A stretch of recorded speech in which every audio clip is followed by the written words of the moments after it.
اسلام آباد convention centre میں قومی علماء مشائخ کانفرنس کا انعقاد۔ اس موقع پر عسکری قیادت کو زبردست خراج تحسین پیش کرتے ہوئے مفتی عبدالرحیم کا کہنا تھا کہ ہمارا ملک جس جنگی حالات سے گزر رہا ہے اس میں سب سے بڑی ضرورت یہ ہے کہ سیاسی قیادت اور فوجی قیادت یکجا ہوں۔ فتنہ الخوارج کو ختم کرنے کے لیے اس وقت علماء کرام کی مدد کی بہت زیادہ ضرورت ہے۔ بالکل ایک اہم کانفرنس کا انعقاد کیا گیا ہے اور آپ کو اس حوالے سے بتاتے چلیں کہ اسلام آباد کنونشن سینٹر میں قومی علماء مشائخ کانفرنس کا انعقاد کیا گیا۔ اس موقع پر عسکری قیادت کو زبردست خراج تحسین پیش کرتے ہوئے مفتی عبدالرحیم کا کہنا تھا کہ ہمارا ملک جس جنگی حالات سے گزر رہا ہے اس میں سب سے بڑی ضرورت یہ ہے کہ سیاسی قیادت اور فوجی قیادت یکجا ہوں۔ فتنہ الخوارج کو ختم کرنے کے لیے اس وقت علماء کرام کی مدد کی بہت زیادہ ضرورت ہے۔ علامہ طاہر اشرفی نے کہا کہ اس وطن کی سرحدوں کی حفاظت سپہ سالار اور اس وطن کے نظریے کی حفاظت علماء کرام نے کرنی ہے۔ اسلام آباد کنونشن سینٹر میں قومی علماء مشائخ کانفرنس کا انعقاد کیا گیا۔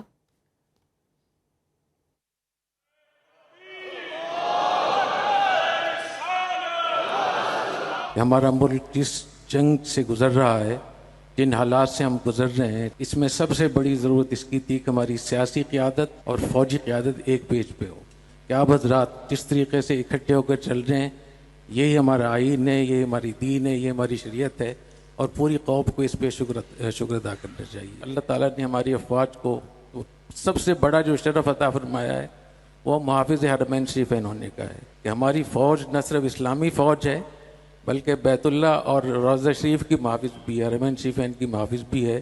یہ اعزاز اللہ تعالیٰ نے ہماری فوج کو عطا فرمایا ہے۔ تو اللہ تعالیٰ نے ہماری فوج کو غزوہ ہند کی توفیق عطا فرمائی ہے، یہ شرف بخشا ہے، اس لیے ہمیں اپنی فوج کو بہت صورت ہمیں سپورٹ کرنا چاہیے۔ فتنہ خوارج، اس کے بارے میں 42 احادیث ہیں۔ اس فتنے سے لڑنے کے لیے، اس کی سرکوبی کے لیے اللہ تعالیٰ نے فیلڈ مارشل صاحب کو اور ہماری افواج کو منتخب فرمایا ہے۔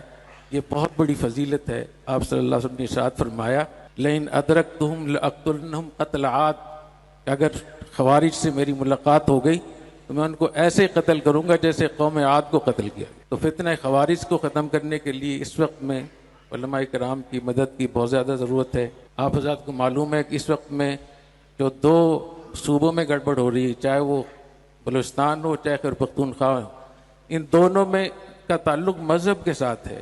اس لیے میں پاکستان کے علماء مشائخ سے خاص طور پہ درخواست کروں گا کہ اپنے اثر رسوخ کو استعمال کریں اور افغانستان کو سمجھائیں، ان کو نصیحت کریں کہ کس طریقے سے آپ اسلام کے نام پہ ہمارا خون بہا رہے ہیں۔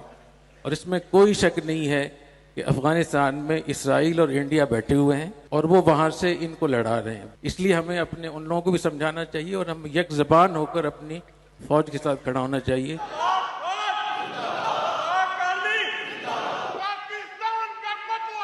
کی سرحدوں کی حفاظت آپ کے ذمہ ہے، اس وطن کے نظریے کی حفاظت ان علماء کے ذمہ ہے، اور اس وطن کے لیے آپ کے ہاتھ پہ ہم بیعت کرتے ہیں۔ جیسا کہ مئی میں ہم نے کہا تھا کہ 30 لاکھ مدارس کے طالب علم آپ کے ایک حکم کے منتظر ہیں۔ یہ ائمہ، یہ خطبہ، ہمیں اس سے پرواہ نہیں ہے، کیونکہ ہم اس پہ یقین رکھتے ہیں کہ فنا فی اللہ کی تہ میں بقا کا راز مضمر ہے، جسے مرنا نہیں آتا اسے جینا نہیں آتا۔ پاکستان کے خلاف مئی کے بعد تیزی کیوں آتی ہے؟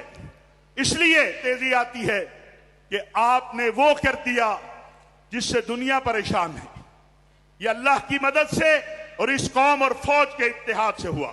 انشاءاللہ یہ محراب و منبر کل بھی آپ کے ساتھ تھا، آج بھی آپ کے ساتھ ہے، آئندہ بھی آپ کے ساتھ ہوگا کہ بہت سارے عرب ممالک کے یقین کہلا رہے ہیں، آپ جنود الحرمین شریفین کہلا رہے ہیں۔ بنیان اور مرصوص ہماری عزت اور شرف کا باعث بنا ہے، اور ہم امید کرتے ہیں کہ اللہ سبحانہ وتعالی ہمارے شہداء کے درجات کو بلند فرمائے گا۔ ہمارے آرام کی خاطر، ہمارے ملک کی خاطر اپنی قربانیاں دی ہیں۔ میں ان تمام میڈیا پہ آ کر میرے پیارے ملک کے خلاف آواز اٹھانے والوں کو، پاک افواج کے خلاف، سرحد کی حفاظت کرنے والے ہمارے مجاہدوں کے خلاف آواز اٹھانے والوں کو باقاعدہ طور پر کنڈیم کرتا ہوں۔ میں سمجھتا ہوں کہ فیلڈ مارشل صاحب کی قیادت میں افواج پاکستان نے